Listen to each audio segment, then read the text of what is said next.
اللهم ألهمنا رشدنا وأعذنا من شرور أنفسنا آمین یا رب العالمین۔ حضرات سورہ زمر کی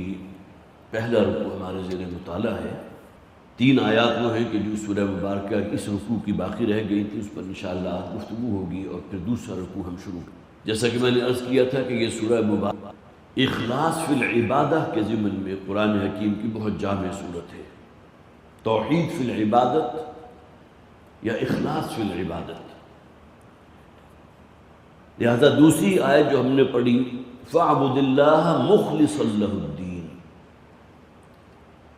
عبادت کرو، اللہ کی بندگی اختیار کرو اپنے رب کی، اپنی اطاعت اور اپنے دین کو خالص کرتے ہوئے اس کے لیے۔ گویا کہ اطاعت اگر صرف اللہ کے لیے خالص نہیں ہے تو وہ پھر شرک فی الاطاعت ہے۔ اللہ کے سوا کسی اور کا حکم مانا جائے، نہ صرف یہ کہ اسے تسلیم کیا جائے بلکہ اس پر روبہ عمل بھی ہوا جائے تو یہ شرک فی الاطاعت ہے۔ تو توحید فی العبادت مخلصا لہ الدین۔ اسی طرح آگے فرمایا الا للہ الدین الخالص، آگاہ ہو جاؤ اللہ ہی کے لیے ہے خالص بندگی، جس کے اندر کوئی ملاوٹ نہ ہو۔ وہ آیت مبارکہ فوری طور پر میرے ذہن میں آئی الذین آمنوا ولم یلبسوا ایمانہم بظلم اولئک لہم الامن۔ وہ لوگ کہ جو ایمان لائے اللہ پر اور اس شان کے ساتھ ایمان لائے کہ انہوں نے اپنے ایمان کو شرک کی نجاست سے داغدار نہیں کیا۔ ولم یلبسوا ایمانہم بظلم، ظلم کا لفظ آیا ہے ان الشرک لظلم عظیم، یقیناً سب سے بڑا ظلم جو ہے وہ تو اللہ کے ساتھ کسی کو شریک ٹھہرانا ہے۔ اسی طرح جو آخری آیت ہم نے پچھلی مرتبہ مکمل کی تھی، اسی اخلاص فی العبادت کا لازمی نتیجہ یہ نکلتا ہے کہ انسان کا کل شکر اللہ کے لیے خالص ہو۔ ان تکفروا فإن اللہ غنی عنکم، اگر تم نے ناشکری کی اللہ کی تو اللہ تعالیٰ تم سے بے پرواہ ہے، اسے تمہاری کوئی احتیاج نہیں ہے۔ تمہارے روزے، تمہاری عبادتیں، تمہارا ذکر اذکار، وہ روایت جو میں نے پچھلی مرتبہ بھی آپ کو سنائی تھی مسلم شریف میں موجود ہے کہ ان تمام چیزوں سے اللہ کی خدائی، اللہ کی بادشاہت یا حکومت میں کوئی اضافہ نہیں ہوتا، یہ تمہارے اپنے بھلے کے لیے۔ ان تکفروا فإن اللہ غنی عنکم، اور آگے فرمایا آخر میں وَإِن تَشْكُرُوا يَرْضَهُ لَكُمْ، کفر کے مقابلے میں شکر۔ اور اگر تم نے شکر گزاری کی، گویا کہ جس طرح تم نے اپنی عبادت کو خالص کیا اللہ کے لیے، کسی قسم کی کوئی نجاست، شرک کی یا کوئی دھبا جس میں اللہ کے سوا کسی کی اطاعت کی جائے اس سے ملوث نہ ہوا، تو نتیجہ کیا نکلے گا کہ شکر گزاری فوکس ہو جائے گی اللہ کے لیے۔ وَإِن تَشْكُرُوا يَرْضَهُ لَكُمْ، اگر تم اللہ کا شکر ادا کرو گے، شکر گزاری کی روش اختیار کرو گے تو اللہ تم سے راضی ہوگا اور وہ اس کے اجر کو تمہارے لیے پسند کرے گا۔ يَرْضَهُ لَكُمْ، یہ تمہارا طرز عمل جو ہے، شکر گزاری والا طرز عمل اللہ کو بڑا محبوب ہے، اور وہ تو چاہتا ہی اپنے بندوں سے یہ ہے کہ اس کے شکر گزار بنیں، اس کی نعمتوں کا احساس کریں۔ پھر وہ آیا مبارکہ، وہ حصہ وَلَا تَزِرُ وَازِرَةٌ وِزْرَ أُخْرَىٰ، قیامت کے دن کوئی جان جو ہے کسی دوسرے کے گناہوں کے بوجھ کو شیئر نہیں کرے گی۔ اپنے ہی گناہ ہے، اپنی ہی سیرت، اپنے کردار، اسی کی بنیاد پر۔ اب آئیے 8ویں آیت کی طرف، وَإِذَا مَسَّ الْإِنسَانَ ضُرٌّ دَعَا رَبَّهُ مُنِيبًا إِلَيْهِ، بہت ہی اہم آیت ہے، قرآن حکیم میں بہت سے مقامات پر اس موضوع کو بیان کیا گیا، لیکن اس سے پہلے کہ اس موضوع کی طرف ہم آئیں، چند آیات میں آپ کے سامنے رکھنا چاہتا ہوں جس میں انسان کے اندر جو کچھ بشری کمزوریاں موجود ہیں، جس طرح وہ الفاظ حدیث کے ہیں الانسان مرکب من الخطاء والنسیان، انسان تو مرکب ہے، خطا بھی ہو جاتی ہے، نسیان بھی ہو جاتا ہے، کسی گناہ میں بھی ملوث ہو جاتا ہے، لیکن انسانیت کیا ہے کہ فوراً توبہ کرے، رجوع کرے اللہ کی جناب میں۔ سورہ معارج میں فرمایا گیا ان الانسان خلق ہلوعا، انسان کے اندر یہ ایک بشری کمزوری ہے کہ وہ فوری طور پر متاثر ہو جاتا ہے، تھوڑ دلا ہے، اور عموماً جو ترجمہ کیا گیا جی کا بڑا کچا ہے، ایک ہوتی پوری طرح پختہ سیرت اور کردار، صبر اور عزیمت، اور یہ ایک یہ ہے کہ زمانے کی رو کے ساتھ ادھر بہہ نکلے ادھر بہہ نکلے۔ تو جی کا کچا ہونا، پختگی کا نہ ہونا، یہ انسان کے اندر ایک بشری کمزوری ہے۔ ان الانسان خلق ہلوعا۔ اسی طرح سورہ انبیاء آیت نمبر 37 میں کہا گیا خلق الانسان من عجل، انسان کی تخلیق میں عجلت پسندی شامل ہے، جلد باز ہے۔ اس اعتبار سے بھی جلد باز ہے کہ اگر اس نے کوئی محنت کی ہے، کوئی کام کیا ہے تو فوری طور پر اس کا نتیجہ حاصل کرنا چاہتا ہے، مضطرب رہتا ہے، بے چین رہتا ہے، میں یہ ایفرٹ کر رہا ہوں، کوشش کر رہا ہوں، نتیجہ کیوں نہیں نکل رہا؟ تو خلق الانسان من عجل، انسان کو پیدا کیا عجلت میں، گویا کہ پیدائش میں اس کی خلقت کے اندر عجلت شامل ہے۔ اسی طرح فرمایا گیا خلق الانسان ضعیفا، سورہ نساء آیت نمبر 28، کمزور ہے۔ حضرت آدم علیہ السلام کے بارے میں بھی قرآن حکیم نے تذکیہ کیا تھا کہ ہم نے اس میں عزم نہیں پایا، وَلَمْ نَجِدْ لَهُ عَزْمًا، ہم نے منع کیا تھا کہ فلاں درخت کے قریب لا تقربوا هذه الشجرہ، لیکن ایک عزیمت ہوتی ہے جو کہا جائے اس کو پوری طرح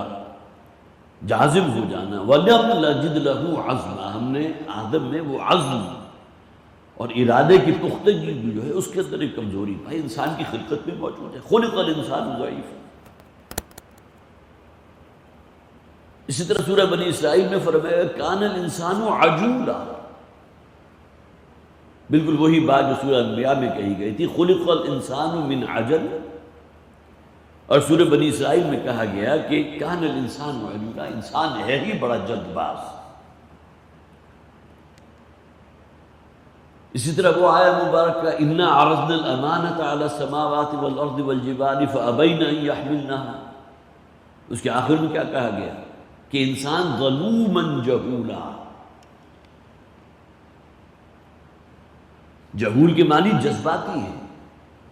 فوری طور پر رد عمل انسان سے جو ہے وہ صادر ہوتا ہے، اور یہی معاملہ جسے ہم انٹالرنس کہتے ہیں، انسان کے اندر تحمل اور برداشت کا فقدان ہونا، آج کے دور کا سب سے بڑا المیہ یہی ہے۔ تو یہ مختلف آیات ہیں قرآن حکیم کی کہ جس میں انسان کے اندر جو بشری اس کی خلقت کے اندر جو کمزوریاں رکھ دی گئی اس کا بیان ہوا۔ اب آئیے اسی کا ایک اور مظہر ہے جو یہاں بیان کیا گیا وَإِذَا مَسَّ الْإِنسَانَ ضُرٌّ دَعَا رَبَّهُ مُنِيبًا إِلَيْهِ، جب انسان کو کوئی تکلیف پہنچتی ہے، کوئی مصیبت ہے، پریشانی ہے، تکلیف ہے، جسمانی کوئی بیماری ہے، دعا ربہ، پکارتا ہے اپنے رب کو، منیبًا الیہ، اناب ینیب، پوری طرح متوجہ ہو کر اس کی طرف، صرف اسی کو پکارتا ہے۔ ثم اذا خولہ نعمتا منہ نسی ما کان یدعو الیہ من قبل، اور جب ہم اس تک پہنچا دیتے ہیں اپنی نعمتیں، اللہ تعالیٰ احسان فرماتا ہے، اس مصیبت سے، تنگی سے یا تکلیف یا بیماری سے، پریشانی سے نجات عطا فرما دیتا ہے، تو بھول جاتا ہے، نسی ما کان یدعو الیہ، گویا کہ اس نے کسی کو کبھی پکارا ہی نہیں تھا۔ کجا جب حالات بڑے سخت تھے، کسی مصیبت اور تنگی میں مبتلا تھا، اور بھی بہت سی آیات میں آپ کے سامنے رکھوں گا قرآن حکیم میں، یہ مضمون جیسا کہ میں نے عرض کیا جا بجا پھیلا ہوا، اس کے اندر انسان کا تھوڑ دلا پن بھی ہے، اس کے اندر ایک عزم کی، ارادے کی کمی جو ہے، وَلَمْ نَجِدْ لَهُ عَزْمًا، اس کا بیان بھی ہے۔ نسی ما کان یدعو الیہ من قبل، وہ بھول جاتا ہے وہ کہ جس کو اس نے اس سے پہلے پکارا، یا وہ حالات کے جس میں اس نے پکارا تھا۔ اب جیسے ہی فراوانی ہو گئی، فراخی ہو گئی، اللہ تعالیٰ نے اس بیماری کو دور کر دیا، تو ان دنوں کو بھول گیا جبکہ وہ صبح شام جو ہے اپنے رب ہی کو پکارتا تھا، اے پروردگار مجھے اس تکلیف سے نجات عطا فرما دے۔ اب دیکھیے سورہ یونس آیت نمبر 12 میں کہا گیا وَإِذَا مَسَّ الْإِنسَانَ الضُّرُّ دَعَانَا لِجَنبِهِ أَوْ قَاعِدًا أَوْ قَائِمًا۔ جب انسان کو کوئی تکلیف پہنچتی ہے، کسی مضرت میں مبتلا ہوتا ہے تو پکارتا ہے ہمیں، دعانا۔ اس بات کو نوٹ کیجئے، کوئی دیوی یا دیوتا جس پر ان کا عقیدہ تھا کسی کو نہیں پکارتا، دعانا لجنبہ او قاعدا او قائما، اپنے پہلوؤں کے بل بھی اور بیٹھا ہوا بھی اور کھڑا ہوا بھی، گویا کہ تین ہی پوسچرز ہوتے ہیں، ہر وقت پکار رہا ہے اللہ کو، لیکن صرف اس حالت مصیبت میں، حالت تکلیف میں۔ فلما کشفنا عنہ ضرہ مر کأن لم یدعنا مسہ، اور جب ہم اس سے اس کی تکلیف کو دور کر دیتے ہیں، اس مصیبت سے نجات دلا دیتے ہیں، تو ایسے چل پڑتا ہے وہی جو بے ڈھنگی چال پہلے تھی اسی کو دوبارہ اختیار کر لیا، بھول گئے ان حالات کو بھی اور بھول گئے اس رب کو بھی کہ جس کو اس نے پکارا تھا، اور وہ تمام عہد و پیمان بھی کہ جو اس نے اپنے رب سے کیے تھے۔ یہ تینوں چیزیں ہیں نا، اس کا تو تجربہ مجھے بھی اور آپ کو بھی ہوگا، جب کوئی پریشانی آتی ہے تو انسان اپنا جائزہ ضرور لیتا ہے کہ مجھ سے کہیں کوئی معاملہ جو ہے وہ کوئی غلطی کا ہوا ہے، میں کہیں سے کوئی غلط موڑ آیا ہوں۔ لیکن جائزہ لینے والے بھی کون لوگ ہوتے ہیں کہ جن کے اندر کچھ نہ کچھ احساس تو ہو، جیسے کہا گیا نا قرآن حکیم سے رہنمائی تو وہی حاصل کرتے ہیں نا جن میں کچھ تقویٰ کی رمق موجود ہو، جائزہ وہی لے گا۔ جس پر کوئی سختی یا تکلیف یا کوئی بھی معاملہ مصیبت کا آیا تو فوری طور پر وہ متنبہ ہو، میں کہیں کوئی غلط موڑ آیا، کسی حرام میں ملوث ہو گیا، تو اس موقع پر جو وعدہ و پیمان کیے اپنے رب کے ساتھ، اللہ کے ساتھ جو وعدے کیے تھے، تو تمام چیزیں بھول گیا۔ تو یہاں ذکر ہے لیٹے ہوئے بھی، بیٹھے ہوئے بھی، کھڑے ہوئے بھی، ہر حال میں اللہ کو پکارتا ہے۔ سورہ روم آیت نمبر 33 میں کہا گیا وَإِذَا مَسَّ النَّاسُ ضُرٌّ، اور جب انسان کو کوئی تکلیف پہنچتی ہے دعوا ربهم منیبین الیہ، تو پکارتے ہیں اپنے رب کو پوری طرح اس کی طرف رجوع کرتے ہوئے، پورے خلوص کے ساتھ۔ اس وقت اندر کہیں کھوٹ نہیں ہوتا، یہ تو جب اس تکلیف سے نکال دیتا ہے ان کا رب، تو اب ان کے اندر جو ہے وہ تمام چیزیں ہیں، وہی بے ڈھنگی چال جو پہلے تھی وہی پھر آگے بھی جاری رہتی ہے۔ دعوا ربهم منیبین الیہ، اسی کی طرف رجوع کرتے ہوئے صرف اسی کو پکارتے ہیں۔ ثم اذا اذاقہ منہ رحمتا اذا فریق من ربهم یشرکون، اور جب اللہ تعالیٰ کی طرف سے رحمت، وہی مضمون جو پہلی آیات میں آیا، وہ تکلیف رفع کر دی گئی، دور کر دی گئی، تو اپنے رب کے ساتھ اور بہتوں کو شریک بھی کر لیا۔ کوئی کسی بڑی سخت بیماری میں مبتلا ہے، پکارا اپنے رب کو، اللہ نے شفا عطا فرما دی، تو کہا میں تو فلاں درگاہ پر گیا تھا، فلاں آستان پر گیا، آستانے پر گیا تھا، وہاں میں نے چڑھاوا چڑھایا تھا، وہاں میں نے نظر مانی تھی، اس کا نتیجہ نکلا کہ مجھ سے یہ بیماری دور کر دی گئی، وہی شرک۔ سورہ مومن آیت نمبر 51 وَإِذَا أَنْعَمْنَا عَلَى الْإِنسَانِ أَعْرَضَ وَنَأَىٰ بِجَانِبِهِ، جب ہم انسان کے ساتھ کوئی انعام اور احسان اور اچھائی کا معاملہ کرتے ہیں تو اعرض، وہ اعراض کرتا ہے، وَنَأَىٰ بِجَانِبِهِ، اور اپنے رخ کو پھیر لیتا ہے۔ یہ بھی وہی بشری کمزوریاں ہیں نا انسان کی، جس کا میں نے ذکر کیا۔ وَإِذَا مَسَّهُ الشَّرُّ فَذُو دُعَاءٍ عَرِيضٍ، سورہ مومن آیت نمبر 51، اور جب اسے تکلیف پہنچتی ہے تو بڑی لمبی اور بڑی طویل دعائیں کرنے لگتا ہے اپنے رب سے، بڑے طویل سجدے ہو رہے ہیں، بڑی انابت ہے، بڑا رجوع ہے، لیکن جب تک حالات ٹھیک تھے رب یاد ہی نہیں آیا۔ اعرض ونأىٰ بجانبہ، اعراض کیا اپنے رب سے اور اپنے پہلو کو موڑ لیا، دوسری طرف رخ کر لیا۔ سورہ زمر آیت نمبر 42، وَإِذَا مَسَّ الْإِنسَانُ ضُرٌّ دَعَانَا ثُمَّ إِذَا خَوَّلَهُ نِعْمَةً مِنَّا قَالَ إِنَّمَا أُوتِيتُهُ عَلَى عِلْمٍ۔ جب انسان کو کوئی تکلیف پہنچتی ہے تو صرف ہمیں پکارتا ہے، اور جب ہماری نعمت اسے ڈھانک لیتی ہے، ہماری رحمت کا سایہ اس پر ہو جاتا ہے، قال انما اوتیتہ علی علم، تو کہتا ہے کہ یہ تو میں نے اپنے علم کی بنیاد پر حاصل کیا۔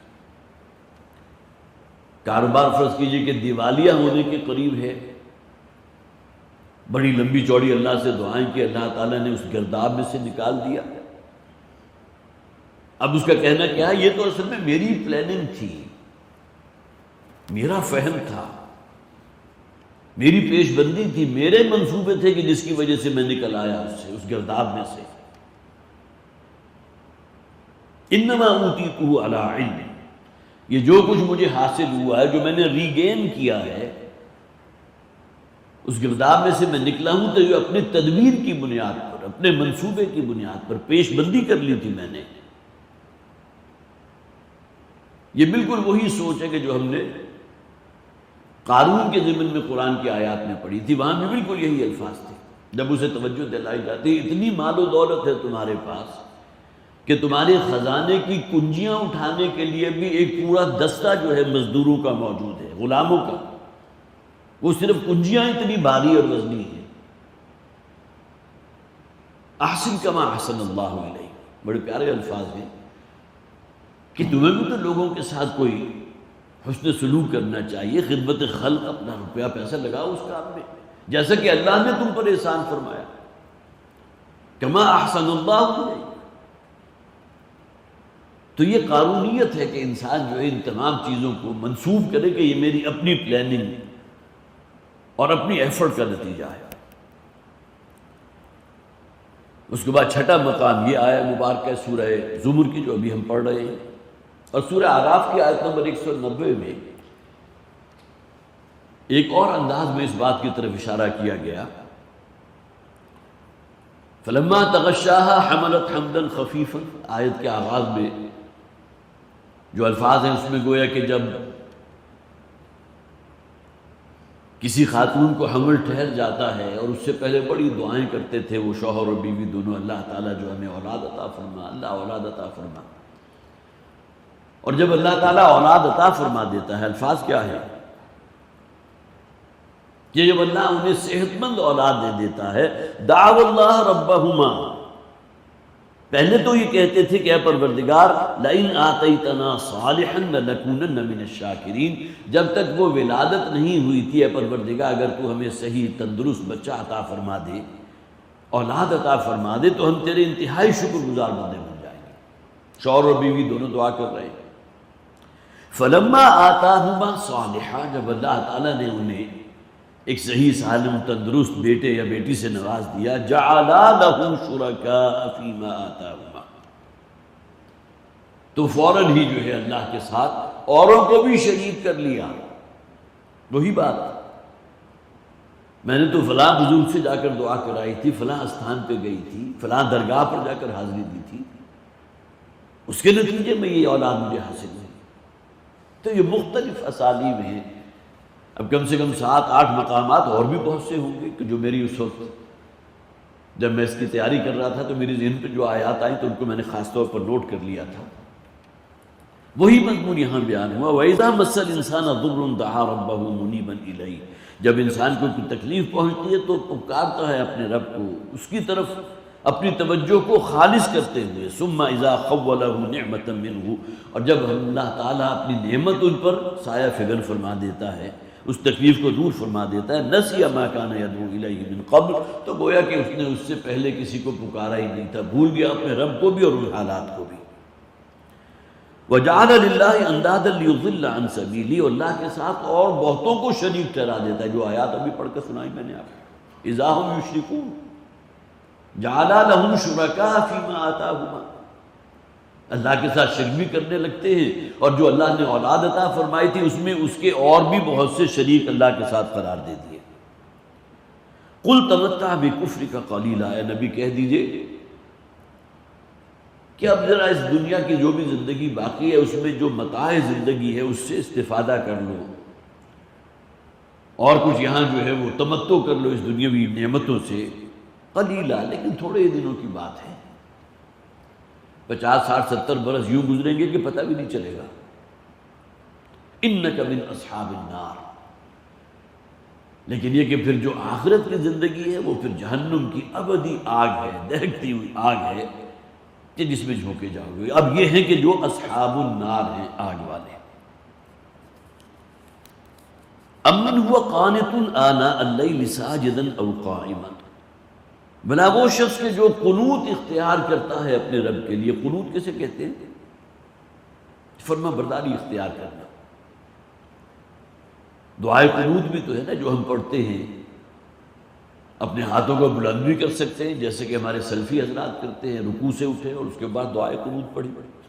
یا کہ 10 بستہ ہاتھ باندھ کر آپ کھڑے ہوئے حالت قیام میں اس میں دعا کر رہے ہیں۔ تو قنوت کے اندر تواضع اور انکساری اور کامل فرما برداری۔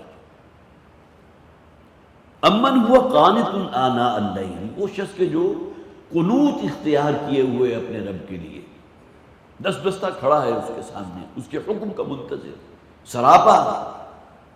مطیع فرمان اللہ کا، آناء اللیل، اور رات کے اوقات میں۔ اب اس کے بارے میں مختلف آراء ہیں، آنا سے مراد کیا ہے؟ آیا پوری رات ہے یا یہ کہ رات کا ایک حصہ؟ حضرت عبداللہ ابن مسعود رضی اللہ تعالیٰ عنہ فرماتے ہیں کہ اس سے مراد نصف شب ہے، جو کہ رات کا جو دورانیہ ہے تو نصف شب ان کی اس کیفیت میں بیتتی ہے۔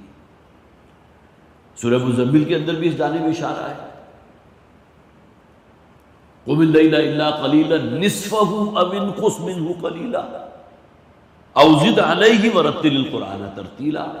رات کا نصف یا اس پر کوئی اضافہ 2/3 رات، یا نصف سے کچھ کم 1/3 رات۔ تو حضرت عبداللہ ابن مسعود کا یہاں رائے یہ ہے کہ نصف شب رات ہے، لیکن اور بھی بہت سے صحابہ کرام کی آراء ہیں کہ جن میں اکثریت یہ ہے کہ رات کا آخری پہر،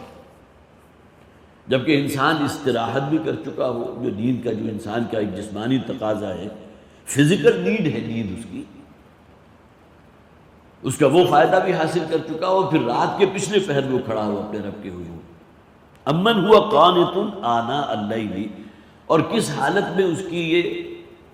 آخری پہر جو رات کا ہے بسر ہوتا ہے؟ ساجدا او قائما، ساجدا و قائما، کہ وہ سجدے کی حالت میں ہے یا قیام کی حالت میں ہے۔ یہ دو ہی حالتیں ہیں کہ جس میں طوالت جو ہے وہ زیر بحث آتی ہے۔ قیام جتنا طویل ہوگا، نبی اکرم صلی اللہ علیہ وسلم کا جو رات کا قیام تھا وہ کتنا طویل ہوتا تھا، اس روایت سے ہمیں تقریباً 5 پارے آپ نے جو ہے وہ پڑھے، اب 1 رکعت میں پڑھے یا 2 رکعتوں میں پڑھے، لیکن عام طور پر روایت وہی ہے۔ سورہ بقرہ، سورہ نساء، سورہ مائدہ، سورہ آل عمران بھی اس میں شامل کیجیے۔ تو ساجدن او قائمہ، اور دوسری طویل ترین شے جو ہے نماز کے ارکان میں سے سجدہ ہے، سجدہ بڑا طویل ہے۔ حضرت عائشہ صدیقہ رضی اللہ تعالیٰ عنہ بہت سی احادیث میں ذکر ہے کہ حضور کی جائز سجدہ جو ہے وہ آنسوؤں سے تر ہو جایا کرتی تھی، اتنا طویل سجدہ فرماتے تھے حضور۔ یحذر الآخرہ، اس حالت میں کہ اسے خوف ہے آخرت میں، جواب دہی کا احساس۔ یہ جو آخرت کی زندگی ہے اس میں کامیابی ہوگی یا ناکامی ہوگی، یہ خوف بھی تو مسلط ہوتا ہے نا۔ وَيَرْجُو رَحْمَتَ رَبِّهِ، اور اپنے رب کی رحمت کے امیدوار بھی ہیں۔ یہ بین الخوف والرجاء، خوف اور امید، ان دونوں کے درمیان کی کیفیت، خوف بھی ہو اور اللہ کی رحمت کی امید بھی ہو۔ ابن کثیر نے ایک روایت میں نے نوٹ کی تھی، ترمذی شریف کی روایت ہے کہ ایک شخص جب کہ وہ موت کے بالکل قریب تھا، گویا کہ جان کنی کا عالم، یا کہ معلوم تھا کہ اب اس کا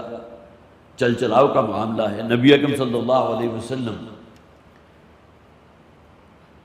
اس کے قریب گئے اور آپ نے ان سے سوال کیا کہ اپنے آپ کو کیسا پاتے ہو، اپنے دل کو کیسا پاتے ہو؟ تو اس پر اس شخص نے جواب دیا کہ میں اپنے دل